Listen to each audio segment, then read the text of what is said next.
चलिए बात करेंगे राष्ट्रपति की, जहां पर द्रौपदी मुर्मू इंदौर में आयोजित देवी अहिल्या विश्वविद्यालय के दीक्षांत समारोह में पहुंची और इस दौरान उन्होंने कहा कि लोकमाता अहिल्याबाई 18वीं सदी के समय में भी शिक्षा के महत्व को समझती थी। उनका जीवन महिला सशक्तिकरण का उत्तम उदाहरण है।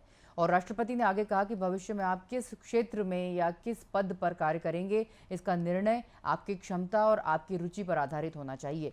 अगर इस आधार पर आप अपना रास्ता चुनेंगे तो आपको सफलता जरूर मिलेगी। वहीं दीक्षांत समारोह में सीएम डॉक्टर मोहन यादव भी मौजूद रहे। उन्होंने कहा कि भारत में सबसे पहले नई शिक्षा नीति लागू करने का अवसर मध्य प्रदेश को मिला है। यह हमारे लिए गौरव की बात है। लोकमाता अहिल्याबाई का संपूर्ण जीवन नारी शक्ति, महानता और अदम्य वीरता की मिसाल है। आप में से बहुत से विद्यार्थियों ने ये निर्णय ले लिया होगा कि कौन सा प्रोफेशन अपनाने वाले हैं या कहाँ उच्च शिक्षा लेने वाले हैं, लेकिन आप में से अनेक विद्यार्थियों ने मन में अभी भी ये दुविधा है कि नौकरी करें या आगे पढ़ाई करें, एंटरप्रेन्योरशिप बने या फिर किसी कॉम्पिटिटिव एग्जामिनेशन के लिए तैयारी करें। मैं चाहूंगी कि आप अपने भविष्य के बारे में सोच समझ कर निर्णय लें। इस बारे में आप अपने माता पिता, शिक्षकों और अन्य अनुभवी लोगों से भी सलाह ले सकते हैं। ये निर्णय आपके जीवन की दिशा को जरूर बदलाएगा और ये आपके ऊपर निर्भर करता है। आप यहाँ से बाहर की दुनिया में कदम रखेंगे तो अपनी उपाधि, कौशल और ज्ञान के साथ साथ नैतिक मूल्य, मित्रता और गुरु शिष्यों के संबंध रूपी अमूर्त संपदाएं भी यहाँ से लेकर जाएंगे।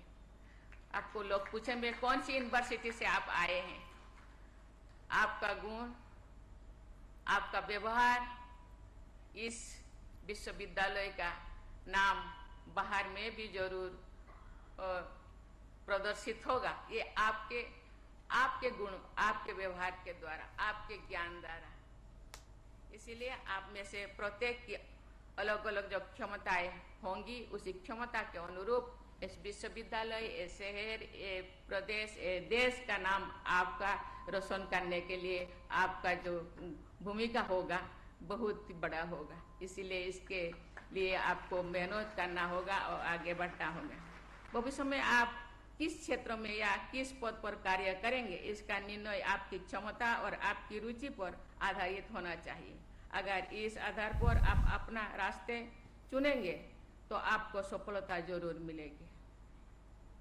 मैं ये भी कहना चाहूंगी कि शिक्षा ग्रहण करने की प्रक्रिया कभी खत्म नहीं होनी चाहिए। मैं तो अपने आप को धन्य मानता हूँ। आज हमारे लिए ये सौभाग्य की बात है, देवी अहिल्या विश्वविद्यालय का A+ ग्रेड का नेक का निर्धारण आज इस मंच से हो गया। ऐसा लग रहा था जिस प्रकार से हमारे विद्यार्थियों की प्रतिभा सामने निकल के आई।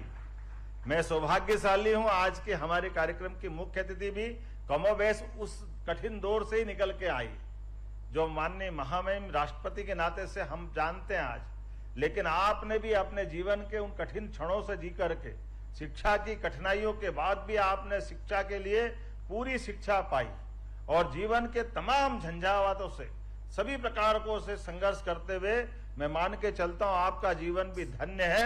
आपने किस प्रकार से अपने जीवन की तमाम लड़ाइयां लड़ते हुए बाकी को प्रेरणा देने के लिए आज हमारे बीच में गौरवान्वित कर रही हैं इस पद को, और माननीय महामहिम के नाते, राष्ट्रपति के नाते से दुनिया के सबसे बड़े लोकतंत्र को गौरवान्वित कर रही हैं।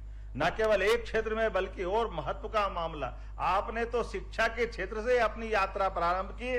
आपको प्रणाम करता हूं, आपका अभिनंदन करता हूं। हमको लगा कि आज का दीक्षांत हमारा अपने अतिथि के आने से धन्य हुआ है। मैं आज के इस अवसर पर हमारे अपने महामहिम को भी स्मरण करना चाहूंगा। हमारे महामहिम राज्यपाल जी, मैं जब शिक्षा मंत्री था तब भी ऐसे सभी मामलों में लगातार वो कदम से कदम मिला करके हमको समर्थन करते थे। यही कारण है कि भारत में सबसे पहले अगर शिक्षा नीति लागू करने का मौका मिला तो मध्य प्रदेश को मिला। मुझे इस बात की प्रसन्नता, मैं आपका भी आभार मानता हूँ, आपको भी धन्यवाद देता हूँ। एक एक करके जब देवालय ध्वस्त किए जा रहे थे तब उन सारे देवालयों को चैतन्य करके पुनर्स्थापित करने का काम अपने राज्य की सीमा से बाहर जाकर के, बनारस से लेकर रामेश्वरम तक, द्वारका से लेकर घृष्णेश्वर, जो जो ज्योतिर्लिंग हो सकते हैं, चारों धाम के चारों दरवाजे अपने देश के जो हम मोटे तौर पर अपनी चतुर सीमाओं से जिनको आंकते हैं, सारे स्थानों पर जो शासन की मूल भावना होती है, भिक्षुगृह, भूखा कहीं भी रहे, ये शिक्षा का कितना बेहतर पाठ हो सकता है। भिक्षु कोई होना ही नहीं चाहिए। तो अपने राज्य की सीमा से बाहर जाकर के भी भिक्षुगृह, चाहे बनारस हो चाहे द्वारका हो, इसी प्रकार से अन्य क्षेत्र की स्थापना करना, पीने के पानी की कुएं की व्यवस्था करना, स्नान के लिए घाट बनाना, महिलाओं के स्नान के लिए अलग से घाट बनाना, जो जिस रूप में आगे बढ़ना चाहे उसको अवसर उपलब्ध कराना। और तो और उस समय भी जब वो दौर बहुत कठिन दौर था, ऐसे में स्त्री शक्ति को नारी सेना की बात करना भी बड़ी कठिन बात थी, लेकिन उस समय भी उनने अपनी सेना में, यूनिट में नारी को महत्व देकर सीधे सीधे उनको अपने इस भाव से जोड़ा है कि राष्ट्र की आवश्यकता पर स्त्री पुरुष में कोई भेद नहीं हो सकता है। यह भाव बहुत सरल नहीं है, लेकिन उस कठिन दौर में भी उन्होंने भाव को स्थापित किया है। हम सबका सौभाग्य है, केवल वो नहीं, उनके जैसे और बहुत सारे विषय हैं शासन के अपने यहाँ के सूत्रों पे भी, जिस ढंग से उनने अपने कई मौके पे बताया कि राजमाता किस ढंग से होना चाहिए।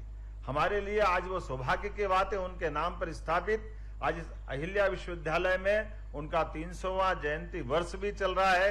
ये हमारा सौभाग्य है और हमारे विद्यार्थियों को पुरस्कार मिल रहे हैं। अगर वो यहाँ सम्मानित हो रहे हैं और उनके नाम पे सम्मानित हो रहे हैं तो बड़ा आनंद आ रहा था। कोई 1 स्वर्ण वाला, कोई 2 वाला, लेकिन 4-4 वाले और 3-3 वाले। आज का ये दिन तो वाकई अद्भुत छठा बिखेर रहा है।